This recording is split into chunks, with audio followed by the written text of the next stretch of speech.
নমস্কাৰ দুপৰৰ শিৰোনামলৈ স্বাগতম ষ্টুডিঅ'ত মই পাপুৰি বৰ্তমান আমি পোনপটীয়া সম্প্ৰচাৰ দেখুৱাম দদৰাত মন্ত্ৰী হিমন্ত বিশ্ব শৰ্মাৰ নিৰ্বাচনী প্ৰচাৰ দিব ইয়াত মেন পাৱাৰ দিব ইকুইপমেন্ট দিব আমাৰ বিজ্ঞান আৰু প্ৰযুক্তিবিদ্যা বিভাগে মই বিজ্ঞান আৰু প্ৰযুক্তিবিদ্যা বিভাগ আৰু এছটেকৰ সমূহ বিষয়া কৰ্মচাৰীক মই কৃতজ্ঞতা জনাইছো আৰু পুনৰ এবাৰ মোৰ সতীৰ্থ মন্ত্ৰী কেশৱ মহন্ত ডাঙৰীয়াক জালুকবাৰী সমষ্টিৰ ৰাইজৰ হৈ মই শুভকামনা আৰু অভিনন্দন জনাই মই মোৰ বক্তব্য সামৰণি মাৰিছো।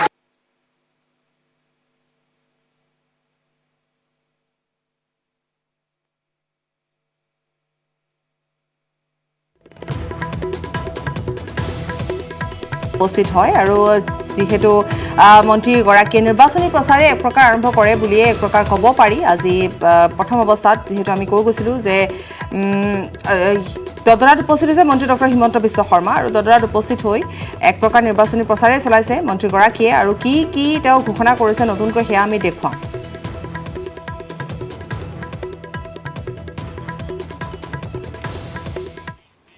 ব্ৰেকিং নিউজ ঢেকিয়াজুলিৰ নিৰুদ্দিষ্ট কন্যা শিশুৰ মৃতদেহ উদ্ধাৰ হৈছে 5 দিনৰ পিছত খেৰৰ মাজত উদ্ধাৰ হৈছে শিশুটিৰ মৃতদেহ খেৰৰ মাজত উলংগ অৱস্থাত উদ্ধাৰ শিশুটিৰ মৃতদেহ 21 ফেব্ৰুৱাৰীত শিশুটিৰ মাতৃক হত্যা কৰিছিল এটা ঘাতকৰ দলে বৰ্বৰ আক্ৰমণত শিশুটিৰ ভাতৃ আহত হৈছিল 21 ফেব্ৰুৱাৰীৰ পৰা সন্ধানহীন হৈ আছিল 11 বছৰীয়া কন্যা শিশুটি তাৰ পিছতে সেই দিনাখনে যেহেতু কিছু কাপোৰ উদ্ধাৰ হৈছিল পথাৰৰ মাজৰ পৰা তাৰ পিছত খেৰৰ মাজত ইতিমধ্যে আমি কৈছোঁ যে মৃতদেহ উদ্ধাৰ হৈছে ঘটনাস্থলীত প্ৰত্যক্ষদৰ্শীয়ে প্ৰত্যক্ষ কৰাৰ পাছতে আৰক্ষীক খবৰ দিয়ে আৰক্ষী ঘটনাস্থলীত উপস্থিত হৈ ইতিমধ্যে মৃতদেহ মৰণোত্তৰ পৰীক্ষাৰ বাবে লৈ গৈছে কিন্তু প্ৰশ্ন উত্থাপন হৈছে যে আৰক্ষীয়ে কিমান তৎপৰতাৰে ঘাতকক বিচাৰিবলৈ সক্ষম হ'ব বা কিমান সোনকালে আৰক্ষীৰ জালত পৰিব দুষ্কৃতিকাৰী কি কাৰণে হত্যাকাণ্ড সংঘটিত হ'ল ইমান নৃশংস হত্যাকাণ্ড সংঘটিত হ'ল এটা পৰিয়াল শেষ হৈ গ'ল এজনী কণমানি ছোৱালী 11 বছৰীয়া বয়সৰ এজনী ছোৱালী আমি কৈছোঁ যে 5 দিন নিৰুদ্দেশ হৈ থকাৰ পাছত মৃতদেহ উদ্ধাৰ হৈছে যি ঘটনা সমগ্ৰ অঞ্চলটোতে চাঞ্চল্যৰ সৃষ্টি কৰিছে। যিসকল ব্যক্তিয়ে কৰিছে এইবিলাক ৰাক্ষস নৰভক্ষক বুলি ক'ব পাৰোঁ আৰু এইসকলক অতি সোনকালে দিব লাগে কিন্তু আজি প্ৰশাসনৰ কোনো গাত নোমেৰা নাই যদি তেওঁলোকৰ পৰিয়ালৰ কোনো সদস্য তেওঁলোকৰ ছোৱালীৰ যদি গাত হ'লে হয় আজিলৈকে ইয়াত আমি কিমান লাল বাতি থকা গাড়ী দেখা পালোঁ হয় আজি লোকেল বিধায়ক ইয়াত নাই লোকেল বিধায়কে কি নাজানে তেখেত ৰাস্তাৰ ইনোগ্ৰেশ্যন য'ত ৱাৰ্ড মেম্বাৰে ইনোগ্ৰেশ্যন কৰিব লাগে সেইবিলাক কামত তেওঁ লিপ্ত হৈ আছে আজি 5 দিন পাৰ হৈ গ'ল এজন বিধায়কে অহা নাই এজন MP অহা নাই চবেই আহিব লাগে কাৰণ যেতিয়া ভোট বিচাৰে তেতিয়া আমাৰ ওচৰত আহে তেওঁলোকে ক'ৰবাত নাচি থকা দেখি পাইছোঁ আমি ইয়াত আহিবলৈ কিন্তু তেওঁলোকৰ 1 মিনিট সময় হোৱা নাই আমি ধিক্ষাৰ জনাইছোঁ আৰু আমি অনুৰোধ জনাইছোঁ যে এই অতি সোনকালে ইয়াৰ মানে উচ্চ পৰ্যায়ৰ তদন্ত হ'ব লাগে। আৰু আনি ব্ৰেকিং নিউজ এই শিশুটিৰ মৃতদেহ উদ্ধাৰ হোৱাৰ পিছতে ৰাভা ছাত্ৰ সন্থা আৰু ৰাইজৰ উত্তাল প্ৰতিবাদ মৃতদেহ মৰণোত্তৰ পৰীক্ষাৰ বাবে নিয়াত বাধা প্ৰদান ঘটনা সংঘটিত হোৱাৰ দিনাৰে পৰা আজিলৈকে আৰক্ষীৰ উচ্চপদস্থ বিষয়া ঘটনাস্থলীলৈ নহাত ৰাইজ ক্ষোভিত হৈ পৰিছে উচ্চস্তৰীয় তদন্তৰ দাবী জনাইছে ৰাইজে আৰক্ষী প্ৰশাসন মুৰ্দাবাদ ধ্বনিৰে উত্তাল প্ৰতিবাদ পুনৰ জনাইছোঁ যে যি ঘটনা সংঘটিত হৈ গ'ল অতি নিৰ্মম ঘটনা সংঘটিত হৈ গ'ল এটা নৰপিশাচৰ দলে আহি হত্যাকাণ্ড সংঘটিত কৰিলে এটা পৰিয়াল শেষ কৰি পেলালে এগৰাকী মহিলাক হত্যা কৰে আমি সেয়াও জনাইছিলোঁ যে কেনেধৰণে হানি খুচি হত্যা কৰে মহিলাগৰাকীয়ে চুচৰি কাষৰ মানুহৰ ঘৰত খবৰ দিয়াত আহি শিশুটি যিটি 5 বছৰীয়া শিশু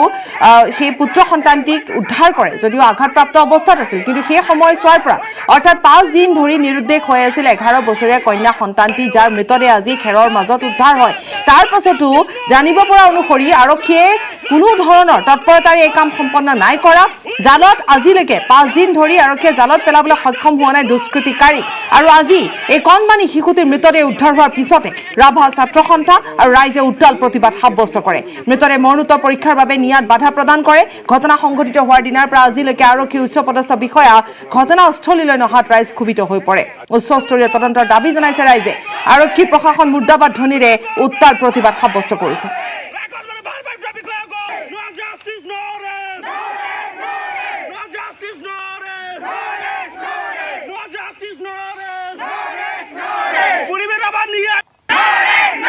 ধৰ্ষণ কৰি পেলাই যে ইয়াত হত্যা কৰা হ'ল আমি সোনকালে ইয়াৰ ন্যায় য'ত আমি পাব বিচাৰিছোঁ দোষী কৰাটো কৰিব লাগে এই অঞ্চলটোৰ যাতে এনেকুৱা দ্বিতীয়টো ঘটনা নঘটে তেনেকুৱা এটা দৃষ্টান্তমূলক শাস্তি প্ৰশাসনে ইয়াত ল'ব লাগে মৃতদেহটো আমি নিব দিয়া নাই কাৰণ আমি জিলা প্ৰশাসনৰ মানুহে আমি ইয়াত জিলা প্ৰশাসনৰ মানুহ আমি ইয়াত বিচাৰিছোঁ জিলা প্ৰশাসন ইয়াত মানে বিষয়া নোহোৱালৈকে আমি ডেড বডিটো আমি চুব দিয়া নাই ইয়াৰ প্ৰশাসনৰ আমাক কথা দিব লাগিব প্ৰশাসনে তেতিয়াহে আমি ডেড বডি আমি ইয়াত চুব দিম আমি কৰোনাক লৈ আতংক হোৱাৰ পৰিৱেশ অসমত নাই অহা যদি এনে পৰিৱেশৰ সৃষ্টি হয় চৰকাৰে সংবাদমেল যোগে অৱগত কৰিব কৰোনাক লৈ বিৰোধীয়ে ৰাইজৰ মাজত আতংকৰ সৃষ্টি কৰাৰ অভিযোগ আনিছে মন্ত্ৰী ডক্টৰ হিমন্ত বিশ্ব শৰ্মাই ৰাইজক সজাগ হৈ থাকিবলৈ আহ্বান মন্ত্ৰীগৰাকীৰ মুখ্যমন্ত্ৰী স্বাস্থ্যমন্ত্ৰী অথবা ৰাজ্যিক বিজেপিৰ সভাপতি আৰু আন মন্ত্ৰী বিধায়কে নিৰ্বাচন ক'ত খেলিব সেয়া দলৰ শীৰ্ষ নেতৃত্বই নিৰ্ধাৰণ কৰিব বুলি তাৎপৰ্যপূৰ্ণ মন্তব্য কৰে মন্ত্ৰীগৰাকীয়ে উল্লেখযোগ্য যে আজি নিউ গুৱাহাটী চানমাৰী কলনীত এটা নৱনিৰ্মিত কোষাগাৰ মুকলি কৰে মন্ত্ৰী ডক্টৰ হিমন্ত বিশ্ব শৰ্মাই 2 কোটি টকা খৰচ কৰি আমি সুন্দৰ ঘৰ এটা নিৰ্মাণ কৰি উলিয়াইছোঁ আৰু আজি এই ট্ৰেজাৰীটোৰ আমি শুভ উদ্বোধনো কৰিছোঁ আৰু নিয়মিতভাৱে এতিয়া ইয়াৰ পৰা কাম কাজ পৰিচালনা হ'ব প্ৰথম কথা আমি ৰাজ্যখনত বহুত সাব ট্ৰেজাৰী বনাই আছোঁ যাতে এটা সময় আহক প্ৰত্যেকটো সমষ্টিতে একোটাকৈ সাব ট্ৰেজাৰী হ'ব পাৰে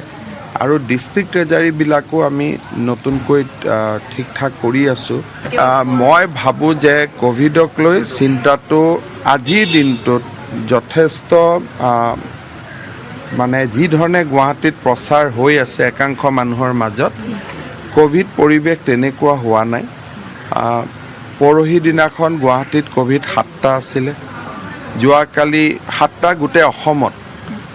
তাৰ আগৰ দিনাখন 12টা আছিলে বহুত দিন ধৰি 25ৰ সংখ্যা এটা দিনত ক্ৰছ কৰা নাই গতিকে ডন বস্কো স্কুলত 2জন শিক্ষকৰ হৈছে অলপ হাই প্ৰফাইল কাৰণে হেতুৰ বাতৰি কাকতত বেছি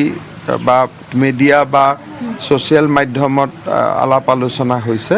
কিন্তু কোভিড পৰিৱেশ গুৱাহাটীত নিয়ন্ত্ৰণাধীন কাইলৈ অসমলৈ আহিব কেন্দ্ৰীয় গৃহমন্ত্ৰী অমিত শ্বাহ নগাঁৱৰ পুৰণি গুদামত নিৰ্মিত মহামৃত্যুঞ্জয় মন্দিৰৰ শুভ উদ্বোধন কৰিব অমিত শ্বাহে তাৰ পিছতে বটদ্ৰৱা থানত গুৰুজনাৰ কলা সংস্কৃতি সাহিত্য দৰ্শন সংৰক্ষণৰ বাবে ৰাজ্য চৰকাৰে 180 কোটি টকা অনুমোদন দিয়া প্ৰকল্পৰ শুভাৰম্ভ কৰিব অমিত শ্বাহে কাৰ্বি আংলঙত জনসভাত নিৰ্বাচনী ৰণদংকা বজাব অমিত শ্বাহৰ আগমনক লৈ প্ৰস্তুতি সম্পূৰ্ণ কৰিছে প্ৰশাসন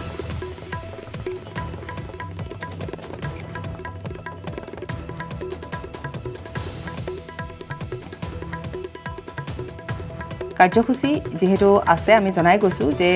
কাইলৈ অসমলৈ অমিত শ্বাহ আহিব আৰু আমি কিছু দৃশ্যাংশ নগাঁৱৰ পৰা দেখুৱাই গৈছোঁ নগাঁৱত যেহেতু মহামৃত্যুঞ্জয় মন্দিৰৰ শুভ উদ্বোধনী কৰা হ'ব কাইলৈ যজ্ঞটো অংশগ্ৰহণ কৰিব ইতিমধ্যে আমাৰ সাংবাদিক নিৰুৎপলে আমাক জনাইছে যে তামিলনাডুৰ পৰা এনেধৰণে যিসকল ভক্ত তেওঁলোক আহিছে আৰু এক আধ্যাত্মিক পৰিৱেশে তাতে বিৰাজ কৰিছে পূজাৰী আহিছে আৰু ঠিক তেনেধৰণে কাইলৈ যজ্ঞ হ'ব সেই যজ্ঞত অংশগ্ৰহণ কৰিব গৃহমন্ত্ৰীগৰাকীয়ে আৰু তাৰ পাছতে যিকেইটা কাৰ্যসূচী আছে ইতিমধ্যে সেই কাৰ্যসূচী সন্দৰ্ভত আমি জনাই গৈছোঁ সেইসমূহ কাৰ্যসূচীত অংশগ্ৰহণ কৰিব আৰু এক প্ৰকাৰ কাৰ্বি আংলঙত জনসভা যি অনুষ্ঠিত হ'ব তাত নিৰ্বাচনী ৰণদংকা বজাব আৰু ইতিমধ্যে আমি কৈছোঁ যে কাইলৈ কেন্দ্ৰীয় গৃহমন্ত্ৰীগৰাকী অসমলৈ পুনৰ আহিব 25 তাৰিখে ৰাতিপুৱা ভাৰতৰ গৃহমন্ত্ৰী অমিত শ্বাহ ডাঙৰীয়াই মহামৃত্যুঞ্জয় মন্দিৰৰ যি প্ৰাণ প্ৰতিষ্ঠা সমাৰোহ চলি আছে তাত আহি খন্তেক সময়ৰ বাবে ভাগ ল'ব ইয়াৰ পৰা তেখেতে বটদ্ৰৱাত যাব মহাপুৰুষ শ্ৰীমন্ত শংকৰদেৱৰ জন্মস্থান বটদ্ৰৱাত তেখেতে কিছু সময় কটাব তাৰপিছত বটদ্ৰৱাতে এখন ৰাজহুৱা সভাত তেখেতে ভাষণ দিব তাৰ পৰা পোনে পোনে তেখেত ডিফুলৈকে যাব ডিফুত কাৰ্বি আংলঙৰ শান্তি চুক্তি সম্পন্ন হ'ব আৰু তাতো এখন বিশাল ৰাজহুৱা সভা অনুষ্ঠিত হ'ব অসম সহ 5 ৰাজ্যৰ বিধানসভা নিৰ্বাচনৰ তৎপৰতা আজি দিল্লীত নিৰ্বাচনী আয়োগৰ গুৰুত্বপূৰ্ণ বৈঠক এই বৈঠকতে বিধানসভা নিৰ্বাচনৰ দিন চূড়ান্ত কৰাৰ সম্ভাৱনা মাৰ্চৰ প্ৰথম সপ্তাহত ঘোষণা হ'ব পাৰে নিৰ্বাচনী সূচী অসম পশ্চিমবংগ তামিলনাডু কেৰালা পুডুচেৰী নিৰ্বাচনক লৈ আজি এই বৈঠক পুনৰবাৰ জনাইছোঁ যে অসম সহ 5 ৰাজ্যৰ বিধানসভা নিৰ্বাচনৰ তৎপৰতা আজি দিল্লীত নিৰ্বাচনী আয়োগৰ গুৰুত্বপূৰ্ণ বৈঠক আৰু এই বৈঠকতে বিধানসভা নিৰ্বাচনৰ দিন চূড়ান্ত কৰাৰ সম্ভাৱনা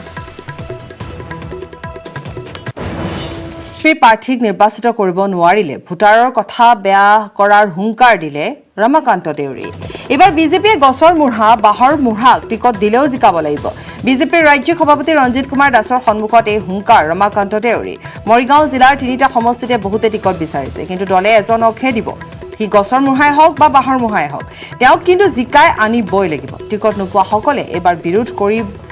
হ'লে বিপদ হ'ব। লাহৰীঘাট সমষ্টিত অনুষ্ঠিত হোৱা বিজেপিৰ দলীয় সভাত হুংকাৰ বিধায়কগৰাকী আনহাতে বিধায়কগৰাকীয়ে সভাত উপস্থিত থকা ৰাইজক এইবাৰ লাহৰীঘাটৰ লগতে মৰিগাঁৱৰ তিনিওটা সমষ্টিত বিজেপিক নিৰ্বাচিত কৰিব নোৱাৰিলে কথা বেয়া হ'ব বুলি হুংকাৰ প্ৰদান কৰিলে ৰমাকান্ত দেউৰীয়ে। পাৰ্থিত্ব মুখত কেইবাখনো দেখিছোঁ। আমাৰ ভাৰতীয় জনতা পাৰ্টীয়ে এজন মানুহক প্ৰাৰ্থী দিব, কিন্তু গছৰ মূৰে হ'লেও হওক বাঁহৰ মূৰে হ'লেও হওক এজনক দিব, হয় নে নহয়? যিজনকে দিয়ে সেইজনকে আমি ভোট দিব লাগিব, হয় নে নহয়? আৰু যদি তেতিয়া নোপোৱাকেইটা বিৰোধিতা কৰে তেতিয়াহ'লে নিজে মৰিব। চৰকাৰ যিহেতু আমাৰ হ'বই, বিৰোধী কৰি লাভ নহ'ব। গতিকে এইকাৰণে এটা কথা কওঁ, সুতৰ বিপৰীতে নাযাবি। 32 বছৰ মূৰত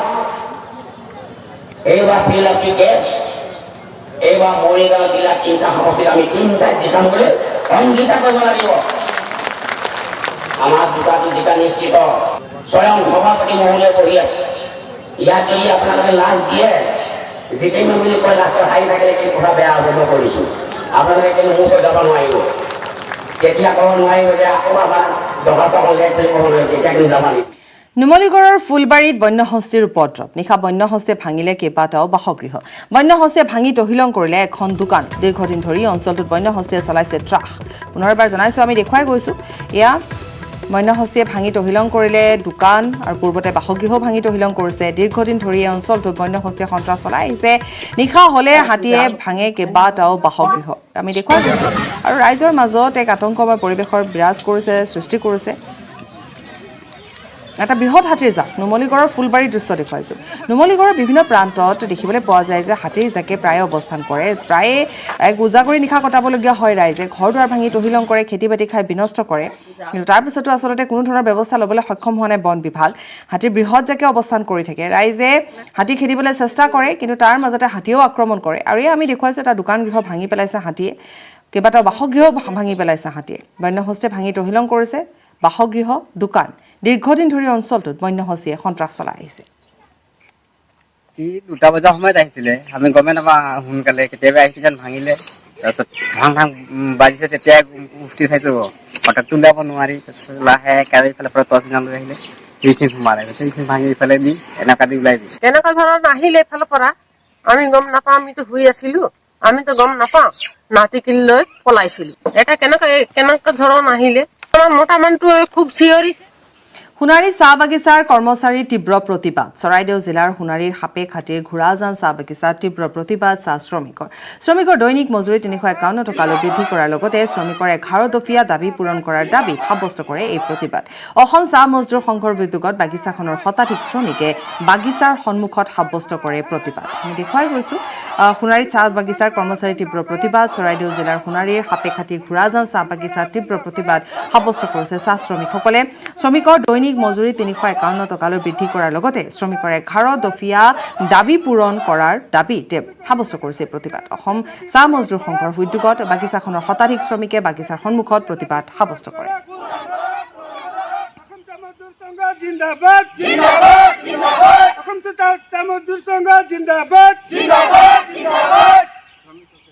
চাহ শ্ৰমিকসকলক মানে কি চৰকাৰে যিটো আশ্বাস এটা দিছিলে যে মানে কি আমি ভোট জিকিলে 2016 চনত যিটো ভোট জিকিলে আমি শ্ৰমিকসকলক 351 টকা হাজিৰা বৃদ্ধি কৰিম, মাটি পাট্টা দিম, জাতিকৰণ দিম, সেই কিছুমান বহুত তেনেকৈ প্ৰলোভন হেৰি দিছিলে। সেই উদ্দেশ্যটোৰ ওপৰত আজি দাবী আমাৰ যিহেতু মানে কি আমাৰ সেই মানে চৰকাৰে যিবিলাক আশ্বাস দিয়া হেৰিখিনি সম্পূৰ্ণৰূপে ৰূপায়ণ হেৰি নোহোৱাৰ কাৰণে আমি প্ৰতিবাদটো হেৰি লৈছোঁ মানে। Breaking news. কুইপৰ গুৱাহাটীৰ কাৰ্যালয় বন্ধ কৰি অন্তৰ্ধান হ'ল বিষয়া কৰ্মচাৰী। উলুবাৰী বাণীকান্ত কাকতি পথত আছিল কাৰ্যালয়টো। প্ৰাক্তন বিধায়ক ৰবীন বৰদলৈৰ বাসগৃহত ভাড়াত আছিল কাৰ্যালয়টো। 4 দিনৰ পৰা কাৰ্যালয়টো বন্ধ হৈ আছে। আজি কুইপৰ মুখ্য কাৰ্যালয়ৰ পৰা আহিব 2জনকৈ শীৰ্ষ বিষয়া। মধ্যস্থতাকাৰী কৌশিক ফুকনেৰে মিলিত হ'ব বৈঠকত। তাৰ আগমুহূৰ্তত এই খবৰ আহি পৰিছে যে কুইপৰ গুৱাহাটীৰ কাৰ্যালয় বন্ধ কৰি অন্তৰ্ধান হৈ আছে বিষয়া কৰ্মচাৰী। উলুবাৰী বাণীকান্ত কাকতি পথত আছিল এই কাৰ্যালয়টো। প্ৰাক্তন বিধায়ক ৰবীন বৰদলৈৰ বাসগৃহত ভাড়াত আছিল কাৰ্যালয়টো। 4 দিনৰে পৰা এই কাৰ্যালয়টো বন্ধ হৈ আছে। আৰু আজি যিহেতু কুইপৰ মুখ্য কাৰ্যালয়ৰ পৰা দুজনকৈ শীৰ্ষ বিষয়া অহাৰ কথা আৰু মধ্যস্থতাকাৰী কৌশিক ফুকনৰে মিলিত হোৱাৰ কথা এক বৈঠকত গুৰুত্বপূৰ্ণ বৈঠকত মিলিত হোৱাৰ কথা কাৰণ এই বৈঠকৰ পাছতে হয়তোবা পথ মুকলি হ'ব পাৰে পথ প্ৰশস্ত হ'ব পাৰে দুজনকৈ ইতিমধ্যে লোকক ব্যক্তিক যিহেতু অপহৰণ কৰি থোৱা আছে গতিকে আলফা আৰু কুইপৰ মধ্যস্থতাকাৰী কৌশিক ফুকনৰ সৈতে এই দুয়োগৰাকী শীৰ্ষ বিষয়াই আজি আলোচনা কৰাৰ কথা কিন্তু তাৰ প্ৰাক মুহূৰ্তত এই খবৰ আহি পৰিছে যিটো গুৱাহাটী স্থিত কাৰ্যালয় আছিল সেই কাৰ্যালয়টো আজি 4 দিনৰ পৰা বন্ধ হৈ আছে নুমলীগড়ৰ ঢলাগুৰি চাহ বাগিচাত শ্ৰমিকৰ উত্তাল প্ৰতিবাদ দৈনিক মজুৰি 351 টকালৈ বৃদ্ধিৰ দাবীত প্ৰতিবাদ সাব্যস্ত কৰে শ্ৰমিক সংঘৰ নেতৃত্বত বাগিচাৰ শ্ৰমিকসকলে বাগিচাৰ কাম কাজৰ লগতে ফেক্টৰী কামো বন্ধ ৰাখে প্ৰতিবাদকাৰীসকলে অতি শীঘ্ৰে দৈনিক মজুৰি 351 টকালৈ বৃদ্ধি নকৰিলে বৃহৎ প্ৰতিবাদী কাৰ্যসূচী হাতত লোৱাৰ হুংকাৰ দিছে প্ৰতিবাদী শ্ৰমিকসকলে আমি দেখুৱাই গৈছো বিভিন্ন ঠাইত আজি প্ৰতিবাদ সাব্যস্ত কৰা হৈছে নুমলীগড়ৰ দৃশ্য দেখুৱাইছো